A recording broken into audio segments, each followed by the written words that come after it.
Well, joining us now in the studio is Senior Advocate of Nigeria, West Idahosa, and also he was a former lawmaker. At our Overflow studio is lawyer and Arise analyst Frank Tietie. Gentlemen, good to see you all and thanks for your time. Let's jump in on those quickly here and start with, well, West Idahosa. What specific changes will financial autonomy bring to local government operations as highlighted by the lawmakers and even Algon chairman? Thank you very much. To start with, I imagine that financial autonomy is the driving force for development. And it is very clear to me that once that is achieved, you are not likely to have local government arrangement, which is now desolate. It's just looking like a dumping ground. That's what the local governments look like now for matters that have become obsolete. Have you tried to go to their secretariat, apart from a few that are still vibrant, you won't believe that this is the same local government administration that we used to have in those days. And that's simply because they have been completely stifled with funds. And that's why everybody celebrated the judgment of the Supreme Court, which in my own view is binding and has become a policy statement of the highest court of the land. So hate it or like it, you can't ignore it. And to whoever does that will be affronting the government of Nigeria, as far as I am concerned. And so I consider it imperative that funding must become guaranteed by direct allocation to local government purses. And that's exactly what the whole country is waiting for. If that were to happen, no matter what anyone thinks, we should get a better appreciation from what the local governments can do. We expect them to start tarring roads. We expect them to start building facilities. We also expect them to start providing internet facilities and open up the rural areas and connect them to the rest of the world. They can't live in isolation for the rest of their life. They are part of this country. Ideally, that's the job of the local government councils. Frank Tietie, let me bring you in here. It does seem that the supremacy of the Supreme Court is being put to the test or the question by the state governors, some at least. Would you say that these governors are trying to circumvent the ruling or judgment, if you like, of the Supreme Court? And what is this saying to us? Well, the state governors have obviously shown that they lack capacity to govern according to the restrictions within the law. First, they want to take local government funds now by force. They want by the force of law. They are begging the local governments to bring money with this report that has just come out, particularly with regards to Anambra State, trying to make a law to compel local governments to deduct, to remit, not deduct now, setting their allocations to the state government account, which is more of a joke, because the local government the state government must realize that it can make laws, particularly flowing from the provisions of Section 162, but which funds? Funds from the federation account can only be legislated upon by the National Assembly. So the state government should go and look for its own fund within the state, and then when it's about to share those funds to the various local governments, it can make its own law. So the state House of Assembly should stop daydreaming by thinking that funds that the Supreme Court judgment has expressly said belongs exclusively to the local government cannot be legislated upon by any House of Assembly for that matter. So it only gives credence to the fear of those persons that say that, look, the idea of why state governors rig elections, do everything possible to ensure that they return only their party members, their stooges and cronies as elected local government chairmen, is so that they can make a law like that to give them that kind of illegal basis for them to sheepishly obey the governor and say, look, we are remitting 20%. Even though the money has been paid directly to us, we are giving you 20% because you are our overlord. After all, you installed us. So that's where it's going to. But that's a dreamland. It's not possible given the declaratory judgment of the Supreme Court. We must be careful anyway that the Supreme Court made a very masterful decision there, because it didn't take away the powers of the House of Assembly to actually make laws with regards to local government funds. However, what funds? Which funds? Funds from the federation account, state government, the state House of Assembly putting its eye there, it's a joke and practically impossible. Well, I think two key words listening to you, Frank Tietie, overlord and of course putting his his eyes or his hands. Let's bring in West Idahosa. Let's talk about how long this might take for us to have or witness some kind of practical effects of this autonomy we speak of. Keep in mind that something ugly had also just happened in Lagos, where the State Assembly Speaker suspended a council chairman of Alimosho, as Algon President just reminded us now. So how long will it take for everyone to understand the full import of this? Well, it's unfortunate.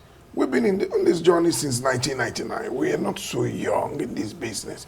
So it brings to the fore the operators of our system. So each time we make laws and we amend these laws, probably we have the most amended constitution that I know of. Every year is a ritual.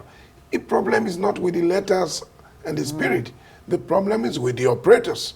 You will imagine, despite the arena, which is clearly set now for compliance by many, a state at this point is still making laws to the extent that it is covering the field which is already covered by the Constitution of Nigeria. You are struggling to challenge the Constitution by your state law, and you hope to get your way through.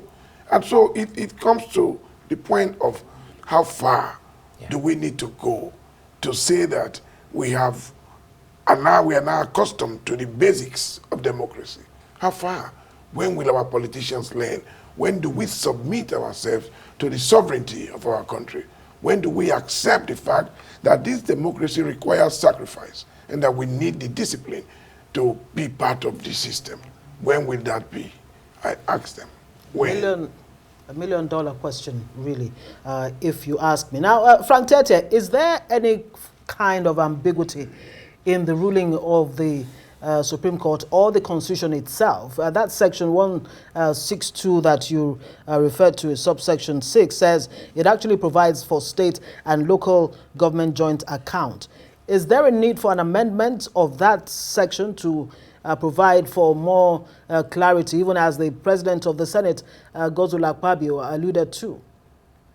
Clearly so. Yes, there is need for an amendment to make it in line with the mind of the makers of the Constitution, even though the Supreme Court was very careful in its judgment by saying that it didn't want to be swayed by any form of sentiment or morality, in the sense that there is the report that state governors are fond of actually abusing or misusing the state local government funds. However, the Supreme Court did not expressly state that such funds be paid directly to the local government, the local government, based on that judgment. What it did clearly say and emphasize is that for every particular time there must be democratically elected local government, councils in this country. And if that situation does not exist, then funds that are meant for such state government would no longer be paid to such local government joint, state local government joint account or whatever account, and that the state can no longer receive such monies. However, it will now lie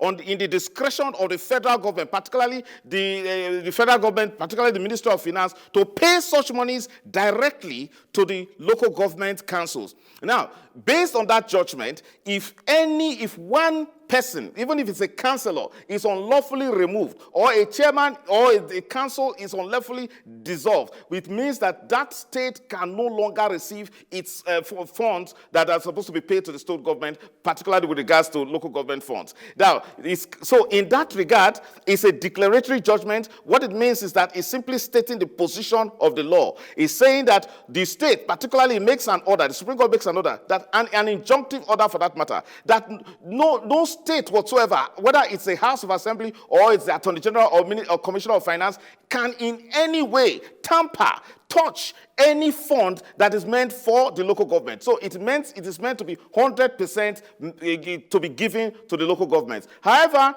it did not, because of the confusing nature of the judgment itself, because many people have not really studied the judgment. It didn't take away the powers of the state houses of assembly to make law, but it did emphasize that all monies, 100% for that matter, and with a level of injunction. It places an injunction on the state that you cannot touch any money belonging to the local government. In that case, if there is no democratically elected local government council, it means that state cannot receive the money. But again, it also expressly gives power to the federal government to pay such monies, because you cannot, because of the malfeasance of a governor who wants to dissolve the state local government councils and the local government council in the state and appoint critical committees and to punish the people. So in that case, sensibly pay the money directly to the local government councils. Because of this kind of conundrum and confusion, it therefore requires the National Assembly to act fast. The reason you see houses of assembly like that of Anambra trying to make such pervasive law is because the National Assembly is slack, is slow. If the National Assembly makes a law today with regards to funds flowing from the federation account that are meant strictly, exclusively for the local government, no House of Assembly will dare to make that kind of law. Well, I think good thing we have West Idahosa here for us to help speak on what role will oversight bodies like the National Assembly play in ensuring that there's some kind of proper use of the funds for grassroots governance? Well, the first thing is to say that I'm not too sure my brother Tietie knows the mentality of the typical politician we have now. They don't even understand the concept of the conflict between state laws and federal. Even when they do, they don't really give it down because they're so sure that they can find their way judicially. I read one challenge being posed by the government of Anambra saying anyone who didn't think that this law was validly done should go to court, and the rest of them. But I'm of the view that the best the National Assembly can do, they have their committees on local government, and each time you call to interact with the local government, once they leave Abuja, the governors take supreme command. So the system of electing local government chairman must be brought back to the table. The way it is today, it is not likely to produce the type of autonomy that we are looking for. So you are not going to find a situation where you bring the money from Abuja, and in spite of all of the payment into their account, they will voluntarily surrender this to those who have been regarded as democratic monarchs who preside over these states. So our democracy, the farther we go, the more confused it has become. It shows that we have a common attitudinal problem. And unless the political class gets born again, there's not much anyone can do.